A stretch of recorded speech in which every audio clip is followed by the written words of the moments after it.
sudah dijelaskan oleh Nabi kita Nabi Muhammad Sallallahu Alaihi Wasallam di dalam hadis yang diriwayatkan oleh Imam Ahmad dan Tirmidzi, menjelaskan kullu bani Adam khata'un wa khairul khata'in at-tawwabin.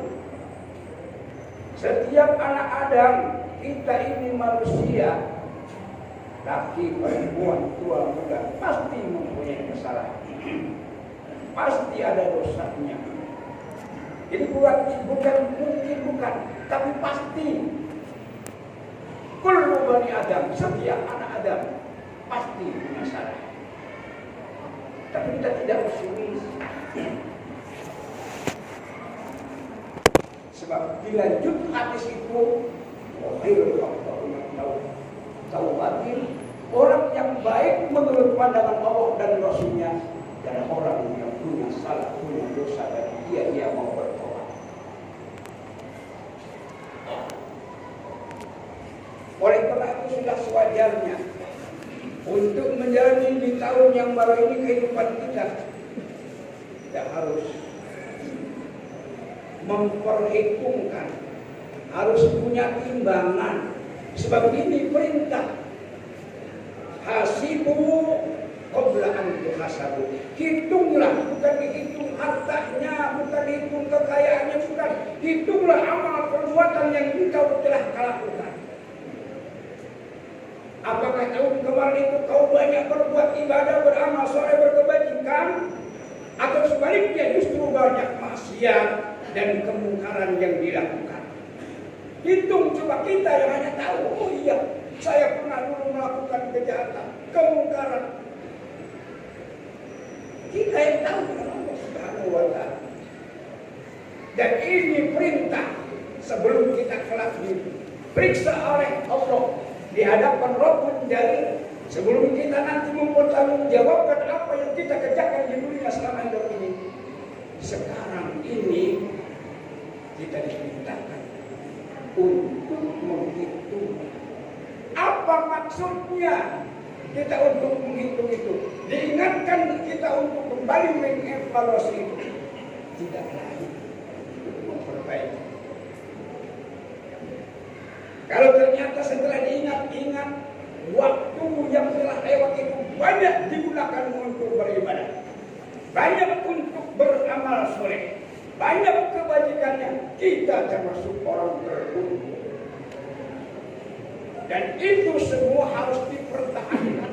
Kalau bisa harus ditingkatkan dengan semaksimal mungkin sesuai dengan kemampuan kita.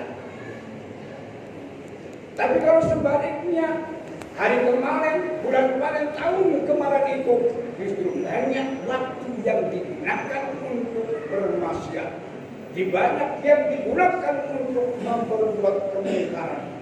Kesempatan pada sekarang ini kita untuk memperbaiki.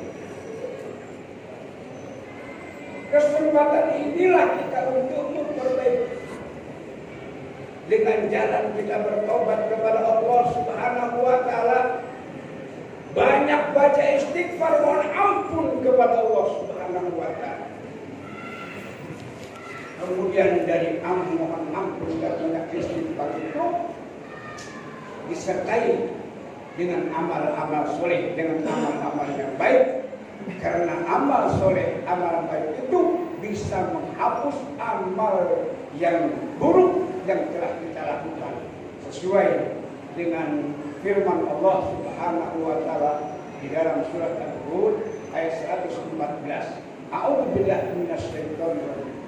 Innal hasanat yudhibnas sayyi'at. Sesungguhnya kebaikan itu, sesungguhnya amal soleh itu, yudhibnas sayyi'at, bisa menghapus perbuatan yang jahat, yang buruk. Ini kesempatan kita. Mari kita bertobat, sebab kita harus mengakui, daripada kita mengakui banyak amal ibadahnya, banyak amal solehnya, lebih baik kita mengakui banyak kalah dan dosa. Kenapa? Karena orang yang mengakui dia paling hebat, dia paling banyak amal ibadahnya, paling banyak amal solehnya, orang itu tidak akan meningkat. Karena dia merasa puas, padahal belum tentu berpandangan Allah. Tapi kalau orang mengakui dia banyak salah, banyak banyak dosa, dia bisa memperbaiki dan meningkatkan amal. Inilah perintah dari kasih qabla hasab. Kemudian perlu kita sadari bahwa di dalam menjalani kehidupan agar kita menjadi orang baik ini tidak mudah. Tidak semudah membalikan telapak tangan. Dari sana sini banyak godaan, terutama dari iblis laknatullah. Tetapi juga ada dari manusia yang manusia tapi sifatnya iblis. Itu juga banyak godaan untuk menghalangi kita berbuat, beribadah, beramal soleh. Oleh karena itu diperintahkan kepada kita semua untuk melakukan bacaan-bacaan yang baik yang diperintahkan oleh Nabi Muhammad SAW. Di antaranya adalah alaikum bila ilaha illallah wal istighfar faksiru minhumah fa inna iblis alaihi laknatu qala ahlakun nas bidunubi wal ma'asi wa ahlikuni bila ilaha illallah wal istighfar. Bagaimana apa artinya maksudnya? Alaikum bila ilaha illallah, diperintahkan kepada kamu sekalian untuk membaca la ilaha illallah. La ilaha illallah. La ilaha illallah. Selalu kepada Allah. Memang bisa tidak dalam hati ingat kepada Allah, tapi lebih sempurna dilafazkan la ilaha illallah, diartikan dengan hati. Kemudian wal istighfar, banyak baca istighfar. Sebetulnya mah tidak harus setiap sholat itu 3 kali, tidak. Lebih banyak lebih bagus sebab ini perintah.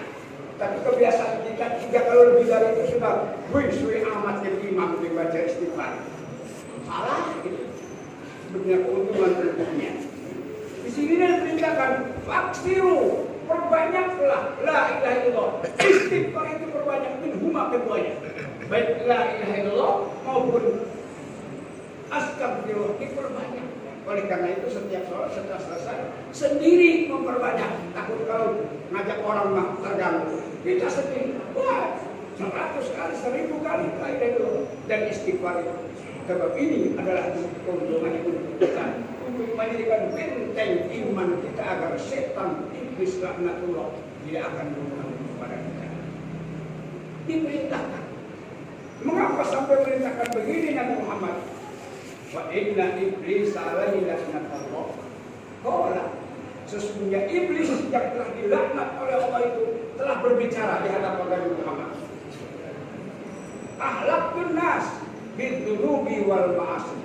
Aku akan rusak manusia, aku akan rusak anak Adam itu dengan berbuat dosa dan berbuat maksiat. Akan tebarkan olehku dosa dan perbuatan maksiat, kata iblis.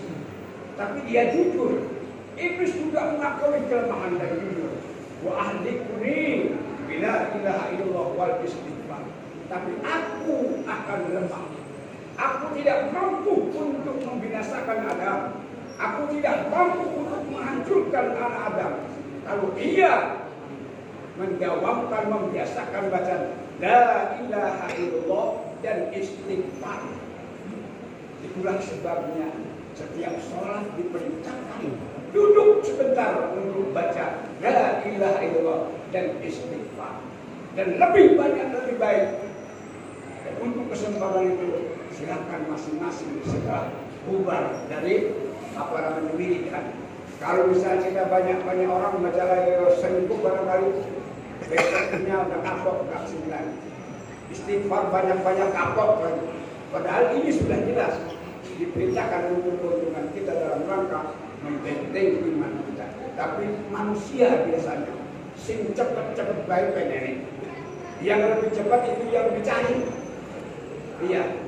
Oleh karena itulah kita menyadari bahwa ini semua adalah firman Allah dan hadis Rasulullah yang sudah kita imani, yang sudah kita yakini, dan kalau itu diamalkan akan semuanya menjadikan kita sempurna di dalam melakukan ibadah sebagai hamba Allah Hadirin kaum muslimin rahimakumullah. Demikian yang dapat saya sampaikan. Mudah-mudahan